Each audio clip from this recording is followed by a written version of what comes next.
മത്തായി എഴുതിയ സുവിശേഷം 8-ാം അധ്യായം. അവൻ മലയിൽ നിന്ന് ഇറങ്ങി വന്നാറേ വളരെ പുരുഷാരം അവനെ പിന്തുടർന്നു. അപ്പോൾ ഒരു കുഷ്ഠരോഗി വന്ന് അവനെ നമസ്കരിച്ച്, കർത്താവേ, നിനക്ക് മനസ്സുണ്ടെങ്കിൽ എന്നെ ശുദ്ധമാക്കുവാൻ കഴിയും എന്ന് പറഞ്ഞു. അവൻ കൈ നീട്ടി അവനെ തൊട്ടു. എനിക്ക് മനസ്സുണ്ട്, നീ ശുദ്ധമാക എന്ന് പറഞ്ഞു. ഉടനെ കുഷ്ഠം മാറി അവൻ ശുദ്ധമായി. യേശു അവനോട്, നോക്കൂ, ആരോടും പറയരുത്. അവർക്ക് സാക്ഷ്യത്തിനായി നീ ചെന്ന് നിന്നെ തന്നെ പുരോഹിതന് കാണിച്ച് മോശ കൽപ്പിച്ച വഴിപാട് കഴിക്ക എന്ന് പറഞ്ഞു. അവൻ കഫർന്നഹൂമിൽ എത്തിയപ്പോൾ ഒരു ശതാധിപൻ വന്ന് അവനോട്, കർത്താവേ, എന്റെ ബാല്യക്കാരൻ പക്ഷവാതം പിടിച്ച് കഠിനമായി വേദനപ്പെട്ട് വീട്ടിൽ കിടക്കുന്നു എന്ന് അപേക്ഷിച്ചു പറഞ്ഞു. അവൻ അവനോട്, ഞാൻ വന്ന് അവനെ സൗഖ്യമാക്കും എന്ന് പറഞ്ഞു.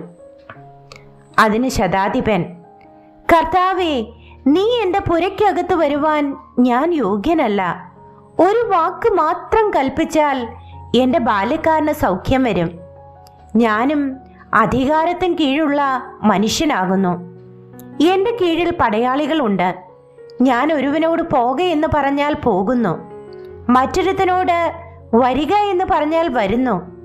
എൻ്റെ ദാസനോട് ഇത് ചെയ്യുക എന്ന് പറഞ്ഞാൽ അവൻ ചെയ്യുന്നു എന്നുത്തരം പറഞ്ഞു.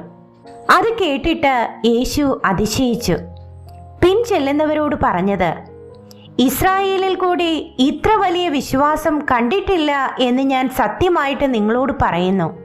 കിഴക്ക് നിന്നും പടിഞ്ഞാറ് നിന്നും അനേകർ വന്ന് അബ്രഹാമിനോടും ഇസഹാക്കിനോടും യാക്കോബിനോടും കൂടെ സ്വർഗരാജ്യത്തിൽ പന്തിക്കിരിക്കും. രാജ്യത്തിന്റെ പുത്രന്മാരെയോ ഏറ്റവും പുറത്തുള്ള ഇരുളിലേക്ക് തള്ളിക്കളയും. അവിടെ കരച്ചിലും പല്ലുകടിയും ഉണ്ടാകും എന്ന് ഞാൻ നിങ്ങളോട് പറയുന്നു.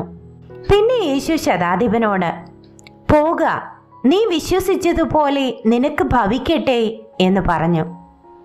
ആ നാഴികയിൽ തന്നെ അവന്റെ ബാല്യക്കാരന് സൗഖ്യം വന്നു. യേശു പത്രോസിന്റെ വീട്ടിൽ വന്നാറേ അവന്റെ അമ്മാവിയമ്മ പനി പിടിച്ചു കിടക്കുന്നത് കണ്ടു. അവൻ അവളുടെ കൈ തൊട്ട് പനി അവളെ വിട്ടു. അവൾ എഴുന്നേറ്റ് അവർക്ക് ശുശ്രൂഷ ചെയ്തു.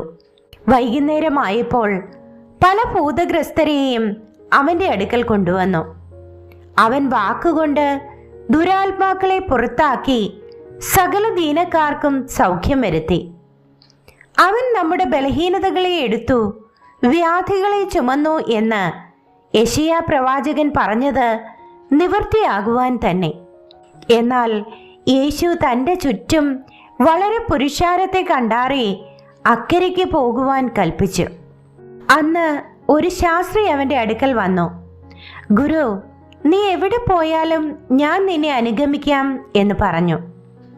യേശു അവനോട്, കുറുനരികൾക്ക് കുഴികളും ആകാശത്തിലെ പറവകൾക്ക് കൂടുകളുമുണ്ട്, മനുഷ്യപുത്രനോ തല ചായ്പാൻ ഇടമില്ല എന്ന് പറഞ്ഞു. ശിഷ്യന്മാരിൽ വേറൊരുത്തൻ അവനോട്, കർത്താവേ, ഞാൻ മുൻപേ പോയി എൻ്റെ അപ്പനെ അടക്കം ചെയ്യുവാൻ അനുവാദം തരേണം എന്ന് പറഞ്ഞു. യേശു അവനോട്, നീ എൻ്റെ പിന്നാലെ വരിക, മരിച്ചവർ തങ്ങളുടെ മരിച്ചവരെ അടക്കം ചെയ്യട്ടെ എന്ന് പറഞ്ഞു. അവൻ ഒരു പടകിൽ കയറിയപ്പോൾ അവന്റെ ശിഷ്യന്മാർ കൂടെ ചെന്നു.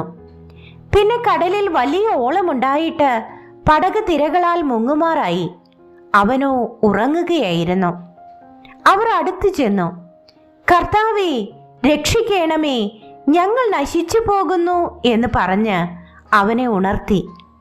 അവൻ അവരോട്, അല്പവിശ്വാസികളെ, നിങ്ങൾ ഭീരുക്കളാകുവാൻ എന്ത് എന്ന് പറഞ്ഞ ശേഷം എഴുന്നേറ്റ് കാറ്റിനെയും കടലിനെയും ശാസിച്ചപ്പോൾ വലിയ ശാന്തതയുണ്ടായി. എന്നാറേ ആ മനുഷ്യർ അതിശയിച്ചു. ഇവൻ എങ്ങനെയുള്ളവൻ, കാറ്റും കടലും കൂടെ ഇവനെ അനുസരിക്കുന്നുവല്ലോ എന്ന് പറഞ്ഞു. അവൻ അക്കരെ ഗദരേനരുടെ ദേശത്തെത്തിയാറേ 2 ഭൂതഗ്രസ്തർ ശവക്കല്ലറകളിൽ നിന്ന് പുറപ്പെട്ട് അവനെതിരെ വന്നു.